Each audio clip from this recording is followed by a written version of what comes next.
All right, time for another college basketball model betting update. Now, I'm not just going to cover my basketball model here, I'm going to cover some general concepts as well. But I figured I'd do one last video before my favorite time of the year, and that is Championship Week and March Madness. We only have one regular season week to go until conference tournaments start for some of the conferences, and we have our first automatic bids being handed out in less than 2 weeks, so it's going to be here before we know it.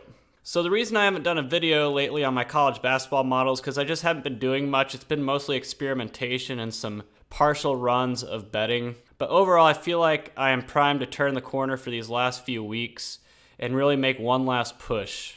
So if you look over what's happened since I last did a video early February, I had a run on February 12th where I had minus 0.91 units, but I've really tinkered with my model a lot over the past couple weeks. But I've really settled in on an approach that I'm going forward with for the rest of the season. So in my last video, I discussed a couple changes I made to my model, but I made a couple more.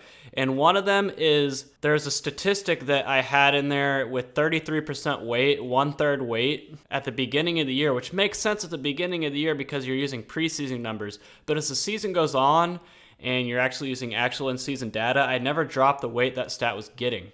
So I decided to drop the weight of that stat down to 15% and bump up all the other stats, and I feel like it's a lot more predictive, especially compared to the way I was doing it before. I was doing A/B testing, and it was just blowing the old way out of the ballpark. Now that's not to say that keyless it's doing well, it's not, but when you factor in the keys, there's a lot of value to be found. So I really started betting with that approach on February 20th.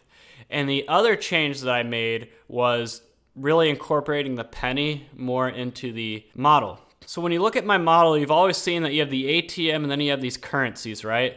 The ATM is basically takes the data from these 6 and tries to create a dynamic weight. Each of these 6 right here represent a static weight. So the penny is obviously one end of the spectrum and the dollar is the other end of the spectrum, right? And the rest are the ones in between.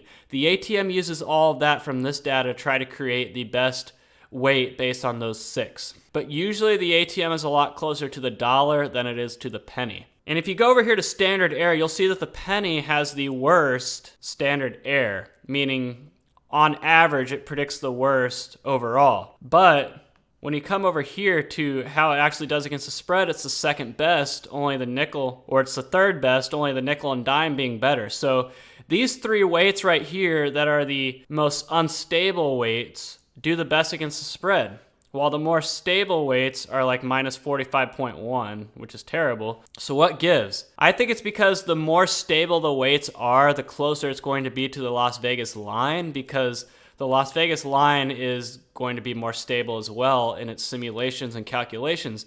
These are more unstable, but at the same time, there's more value to be found in those numbers because they're unstable. I know it doesn't make that much sense, but if you understand how the model truly worked, it would make a lot more sense. But these numbers right here, the penny, nickel, and dime, are going to be more off from the Las Vegas line than the others are. The others are going to be a lot closer. So the more off they are, that means you can compare it more and find value. So when you combine the penny, nickel, and dime with the ATM and the more stable weights, then you can find which lines are truly off and make profit. And when I run the key generator, that's exactly what comes up. So I really only have 2 days worth of data with this approach so far, and it's plus 0.95 units. I was plus 1.43 on February 20th, and yesterday, let me pull up the games from yesterday. This is BS, right? I was so close to having a perfect day yesterday. So close. Manhattan blew a 18-point lead in the second half and lost. So I lost them on the money line and the -3. And then Indiana State and South Dakota State both lost their cover by half a point on the final possession. Indiana State was up 3. They decided to foul, and the free throw shooter made 1 free throw. And South Dakota State was up 7 with like 5 seconds to go, and they just let the guy drive uncontested for a layup to win by 5. The margin between a perfect day and a losing day yesterday was razor thin, and it just didn't play out that way, but I still like my approach. So one more change I'm making, I did the research last night, was money lines.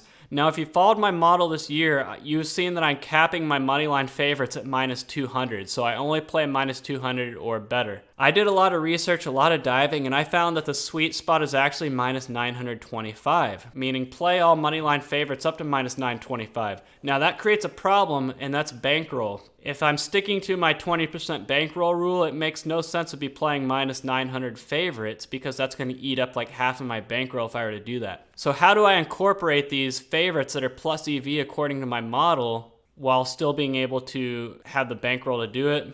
Well, I'm doing something I've never done before, and this is the only time I'm going to endorse it, and that is put them in a parlay.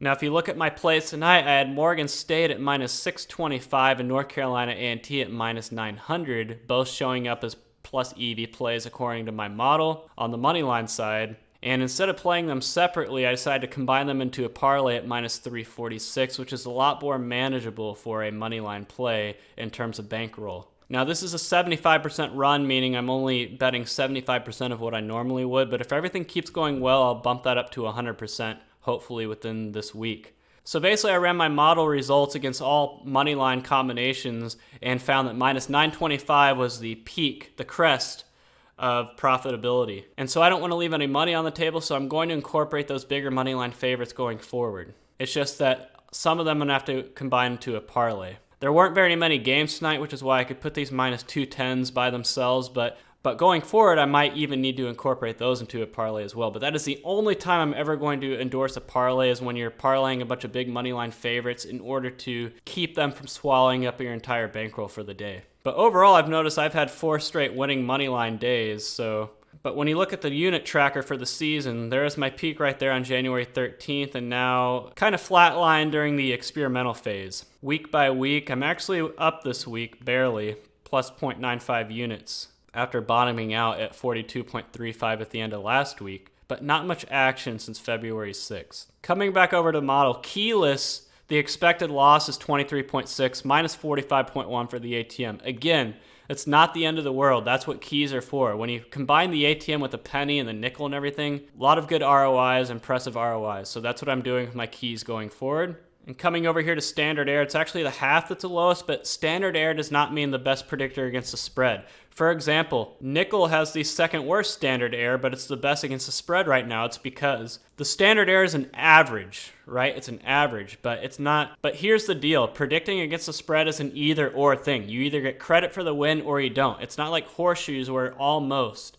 counts, right? So you don't get partial credit for getting close, which is what the ATM and the half and dollar and everything are. Yes, they might be close in an aggregate sense, but game by game, these metrics right here are actually doing better because that's where the value is to be had. Those are going to be the ones that are the most off from the line, so you can use them for comparison purposes more. All right, well, this should be my last recap video until conference tournament starts, and I got a lot planned for championship week and March Madness, so stay tuned. I'm probably going to have a preview video in and of itself for those things, probably dropping this Sunday. So stay tuned. It's going to be fun. Well, that wraps it up for today. Let's hope that I can get a good last push through the month of March. Until next time, this is Sports Betting Truth signing off.